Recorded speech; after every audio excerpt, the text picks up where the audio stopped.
మన రాష్ట్రంలో ఉండేటటువంటి పేద మధ్యతరగతి ప్రజలకు విద్యనే ఖచ్చితంగా వారిని వారి పేదరికం నుంచి బయటపడేసి వారి జీవితాలని అత్యున్నతంగా తీర్చిదిద్దుకోవడానికి పనికొస్తుందని మనందరం కూడా మన పిల్లల్ని ఒత్తిడి పెట్టి ఏదో ఒక విధంగా మన పిల్లలు చదువుకోవాలని ప్రయత్నం చేస్తూ ఉంటాం. డబ్బులు ఉన్నా లేకపోయినా పెద్ద పెద్ద ప్రైవేట్ పాఠశాలల్లో మన పిల్లల్ని చేర్పిస్తాం. వాళ్ళు అడిగిన యూనివర్సిటీ ఇచ్చే ప్రయత్నం చేస్తాం. మనం ఇబ్బంది పడ్డా పిల్లలు బాగుండాలని చూస్తాం. ఇదంతా ఎందుకోసం చేస్తామంటే ఆస్తులు ఉన్నా లేకపోయినా చదువు ఉంటే చాలనే ప్రయత్నంతో మనందరం కూడా చేస్తాం. సగటు పేద మధ్యతరగతి వారందరికీ కూడా విద్యనే ఆస్తి.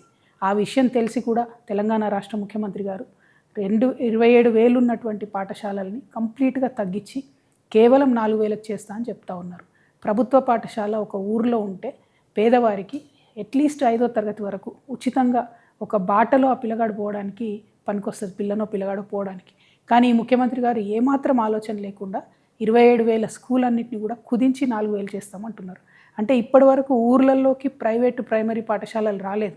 ముఖ్యమంత్రి గారు తీసుకున్న ఈ నిర్ణయంతో ఇప్పుడు ప్రతి చిన్న ఊర్లో కూడా ప్రైవేట్ వాళ్ళు పాఠశాలలు 1 నుంచి 5వ తరగతి పెట్టే పరిస్థితి వస్తుంది.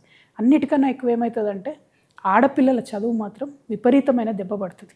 ముఖ్యమంత్రి గారు నేను హిట్లర్ అని చెప్పుకుంటున్నాడు. మీరు హిట్లరే, కానీ హిట్లర్ కన్నా ఎక్కువ మీరు తాలిబాన్. ఎందుకంటే తాలిబాన్లు కూడా కేవలం ఆడపిల్లల చదువు మీద రిస్ట్రిక్షన్స్ పెట్టి వాళ్ళు చదువుకోకుండా చేసారు.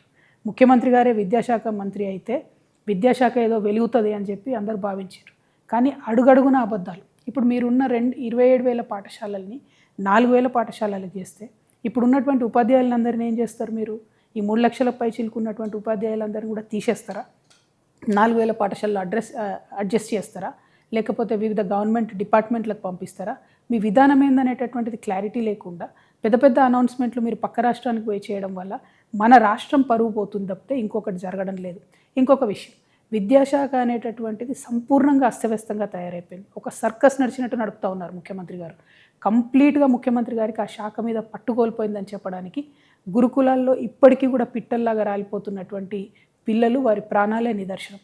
100 మంది పై చిలుకు చచ్చిపోయినా కూడా కనీసం ముఖ్యమంత్రి గారికి ఒక గురుకులం పోవడానికి కానీ గురుకులాల్ని రివ్యూ చేయడానికి కానీ టైం లేవు.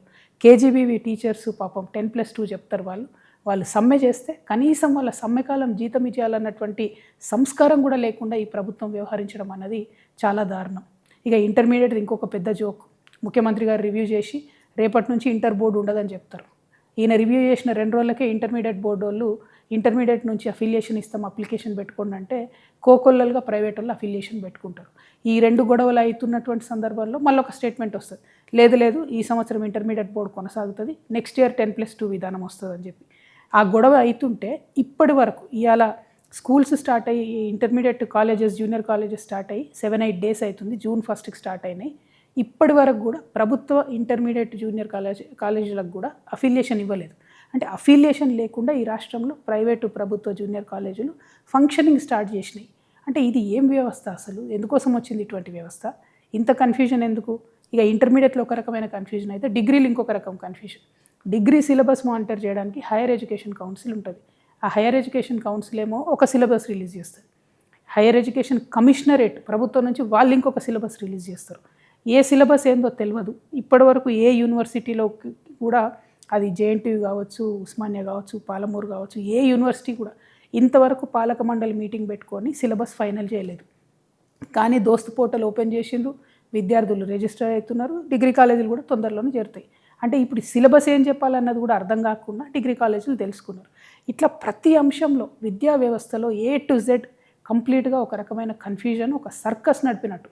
అధికారులకు మిగతా వాళ్ళకు మధ్యలో వాళ్ళకు ఉన్న పంచాయతీలు, ముఖ్యమంత్రి గారికి లేనటువంటి చిత్తశుద్ధితోని ఈ కన్ఫ్యూజన్ అంతా జరుగుతున్నది. ఇవన్నీ ఒక ఎత్తు అయితే ఫీజు రియంబర్స్మెంట్ 11,000 కోట్ల రూపాయలు పెండింగ్ ఉంటే ఒక్క దమ్మిడి కూడా ఇప్పటివరకు ముఖ్యమంత్రి గారు ఇవ్వలేదు. దాంతో ఏం జరుగుతున్నది? ప్రైవేట్ డిగ్రీ వాళ్ళు స్కూల్స్ మూసేసుకుంటున్నారు, కాలేజీలు మూసుకుంటున్నారు, ప్రైవేట్ జూనియర్ కాలేజ్ వాళ్ళు మూసుకుంటున్నారు, ప్రైవేట్ స్కూల్స్ ఏవైతే చిన్న స్కూల్స్ పాపం పేద విద్యార్థులకు చదువు చెప్తారో వాళ్ళు కూడా మూసేసుకునే పరిస్థితి వచ్చింది. ఆ భారం మోయలేకపోతున్నారు. అన్నిటికన్నా ఎక్కువ ఆ పిల్లలు, వాళ్ళ పేరెంట్స్ వాళ్ళ ఫీజులు కట్టలేక ఇబ్బంది పడుతున్నారు. మళ్ళీ నేను చెప్తున్నాను, ముఖ్యమంత్రి గారి విధానాలతోని ఈ రాష్ట్రంలో ఉన్నటువంటి ఆడపిల్లలకు తీవ్రమైన నష్టం జరుగుతుంది. మగపిల్లల్ని ఏదో ఒకటి చేసి పంపిస్తారు, కానీ ఆడపిల్లలకు మాత్రం ఇబ్బంది అవుతుంది, వాళ్ళని పంపడం లేదు. సో ఈ విధంగా ఫీ రియంబర్స్మెంట్ పక్కకు పెట్టేసారు. ఇప్పుడేమో GO 7 తీసుకొచ్చి స్టూడెంట్స్కి డైరెక్ట్గా ఇస్తామని చెప్తున్నారు.